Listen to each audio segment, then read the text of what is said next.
They defied the early morning rains on a cold Saturday morning to come discuss the future of a country they so much believe in.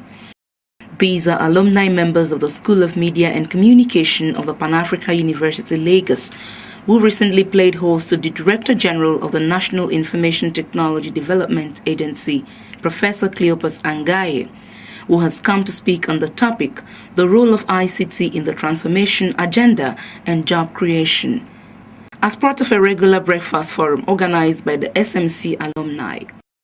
First of all, it's a way of bonding the alumni. You know, when their loved ones graduate, sometimes people don't come back to their alma mater. So it's important to have this continuous bonding among themselves. The alumni need to keep each other, company, if you like.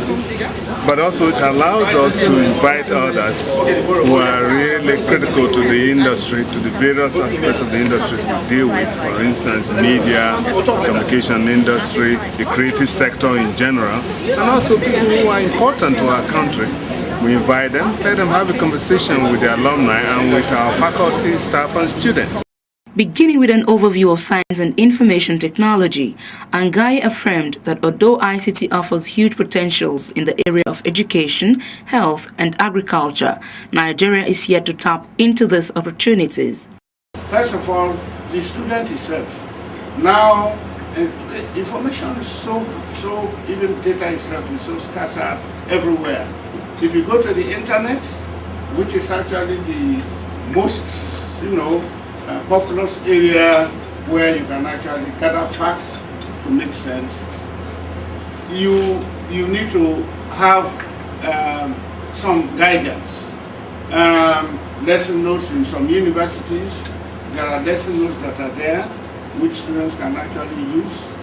If you are given an assignment on mathematics, biology, whatever, you need to look at what other people are saying. With the world now talking about digital literacy, where literacy means so much more than just simply reading from a book, the relevance of the current school curriculum system comes to mind. Our curriculum is sick, let me use that word. Even the teachers that to teach certain things that can make you digitally literate, still not very well equipped. And that's why you see the gap in digital administration. What we have is functional literacy. And to have the requisite skills, not the mushroom kind of computer skills that we have around. Not the proliferation kind of give me 5,000 kind of training I will find, or they give the certificate of attendance. I mean, you have to be properly certified, go through the proper classroom that can take you through what the industry needs, interface with what the industry needs, so that when you're out, your skills will be relevant with that of the industry needs. The problem there is that people have the internet on their phone, but they don't even know how to use it properly, and they're not using it effectively. They're just using it to access Facebook, to access Twitter, things like that. So there's a major discrepancy both in the development of ICT and then also in its accessibility to people. Even the internet, like the fact that DSTV operates so well in Nigeria doesn't make any sense to me as someone who's entered the space, because if DSTV can work so well, if having these huge broadband channels in every home can work so well, why can the internet not work so well? Because the technology is there. So not only is the technology there, but it's also not there in the proper places. So in schools, there's no technology.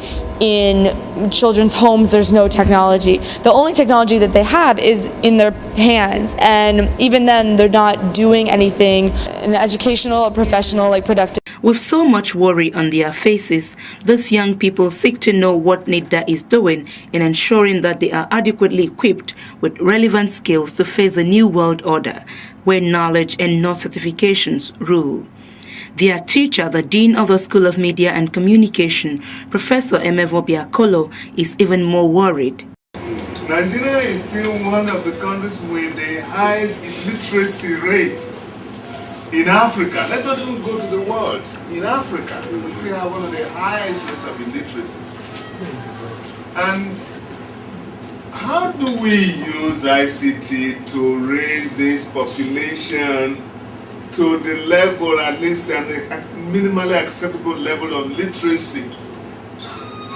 Africa-wide, continent-wide, to raise this, just to use the systems that are available to teach people, to educate them in alphabetical, basic literacy. Angaye shed some rays of hope as he reels out the number of empowerment programs of the agency, all geared towards putting the Nigerian youth at par with its counterparts in the developed nations. The target was, if we have to develop, the rural areas have to develop in conformity with the urban areas. And if you look at what is going on in most countries, most projects are cited in urban areas, not in rural areas. So in my maiden speech back in 2005, I said I would create rural information technology centers. I call it RITCs. And as we are talking, I have created over 400 throughout the country. But these efforts have not been without some challenges. As we moved on, we found it so difficult, even operates, because many a times we said no diesel, no fuel, no breakdown. So I said, okay, let's remove all this. Let's use solar. Right now, we now replace all the solar. Solar, we have a lot of problems. How? Because the connection between the solar and the grid, most of them is direct. So when PHCN, I think it's now PHCN, not NEPA again, but I always call NEPA. PHCN goes off and comes back. The power that actually surge, as we have a lot of problems.